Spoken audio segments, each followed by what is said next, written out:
বিশালগড় থানাধীন করইমোড়া এলাকায় জুয়ার আড্ডা বসেছে, এমনটাই খবর ছিল বিশালগড় থানা পুলিশের কাছে।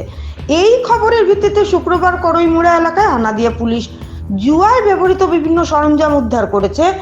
পুলিশ আসার খবর পেয়ে অবৈধ জুয়ারিরা জুয়ার আসর ছেড়ে চম্পট দেয়। জুয়ারিদের গ্রেপ্তার করতে সক্ষম হয়নি বিশালগড় থানার পুলিশ। বিশালগড় থানার অফিসার ইনচার্জ রানা চ্যাটার্জি জানায়, এই জুয়ার আসরের মূল পান্ডা বুলবুল নামের এক ব্যক্তি। খুব শীঘ্রই পুলিশ তাকে জালে তুলবে। ভানুচন্দ্রের report, Assam prime network.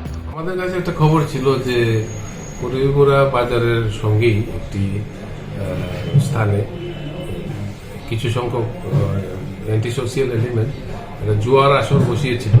Police এখানে গিয়ে আমরা রেড করি এবং সমস্ত জুয়ার সরঞ্জাম যেগুলি আছে, টুলস, জুয়া খেলার সরঞ্জাম, সমস্ত কিছু আমরা সিজ করে নিয়ে আসি। বুলবুল নামে একটি ব্যক্তি যে পুরাটা জুয়ার আসরের নেতৃত্বে ছিল, সে এখন পলাতক আছে, তাকে আমরা খুব শীঘ্রই গ্রেপ্তার করবো।